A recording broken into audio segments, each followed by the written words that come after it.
It's a good day for the Hakugyokurou village, and a good month too. After the defeat of the Scarlet family, they moved into the village, and with their help, some more residents have moved in as well. Minako thought it'd be counterproductive, however it would appear that people's curiosity had gotten the better of them. This included a lot of young people from new villages, and certain deceptive yokais. This means everyone in the Hakugyokurou village includes Minako, Goku, Reimu, Mei-ling, Rumelia, Flandre, Pacholi, Sakuya, and Mamizu. Now you might be confused, why Mamizu? What are you talking about? Well, I did a rewrite of sorts over on the channel, or not the channel, the Wattpad, where I wrote Scarlet Blood Sisters. You don't need to go read it. It's just more in detail. It's just a quick little retcon I threw in here. Mamizu probably won't do anything, but you know, in case people did read that and are watching this series, I decided to add her in. But don't worry about it. She probably won't do anything. We'll see. But there certainly is a lot of yokai, which scared the villagers to a degree. However, Minako was able to work some dealings. The main problem was the Scarlet Sisters. While food did sustain them, eventually they would need blood, which was especially a problem with Flandre, who was a fatal eater. But eventually they did find some workaround. As the gang was doing the things that they do, however, Minako found something on her table, a Dragon Ball. This was peculiar to Minako, and she asked her kids about it, but none of them had touched the ball. They haven't seen Bulma in years, actually. They should go see her, now that they thought about it, but that was either near nor there. This made Minako even more weirded out. After all, who left the Dragon Ball? And why? Minako shoved it out of her hand, but as if on cue, she heard helicopters. She left her shrine and looked out and saw an army of soldiers approaching the village. Minako already knew better and rang an emergency bell, ordering everyone to go inside their homes. Goku was curious about what's going on, but his mom told him not to worry about it as she flew over towards them. The helicopters came to a halt, mostly, and landed nearby with troops leaving, as symbols with red R's appeared on their outfits. They demanded that the village handed over the Dragon Ball, and Minako was starting to understand what was going on. She'd mutter something along the lines of, "That old hag," and swipe her hands, obliterating the enemy force. Minako had a theory on who was causing this mess, and she turned to her kids. On one hand, she could handle this herself quite easily. On the other hand, this would be good training for them. She decided to just tell them and inform them about a certain yokai, a really old hag who watches over the earth with some weird green name. They have to go there and figure out what the deal is sending those goons her way. She also had them take the Dragon Ball, just in case.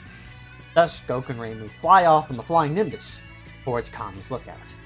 When they arrive, they're greeted with a much larger lookout, about twice the size as in canon, and it had a Japanese-styled house on it. They land on the lookout, and they're greeted by Mr. Popo. He recognizes Reimu by her appearance, and assumes Goku is related, but he's confused about the tale. Reimu and Goku tell him that they're looking for an old hag. No, that is literally what they tell him, because that's what her mother told them to tell him, so they just straight up say, "Excuse me, sir, we're looking for an old hag," which is, let's be honest, it's a very Reimu thing to do, regardless. But he immediately flinches at these words, but also knows exactly who they're talking about.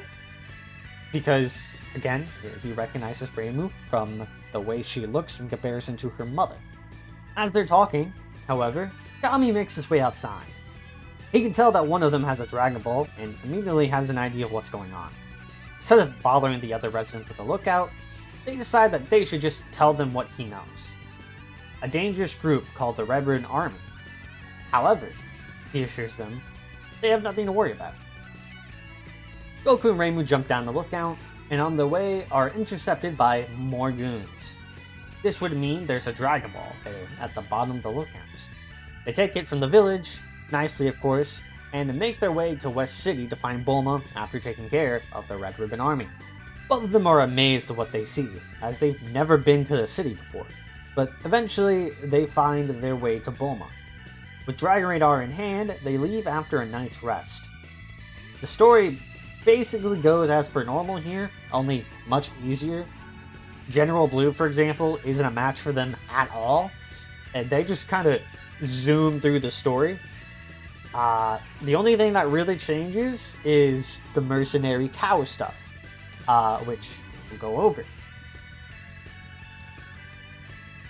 Because eventually, as the story goes, they reach Mercenary Tao, and I honestly don't know how to word this or put this in a really cool way, so I'm just gonna be blunt with you guys.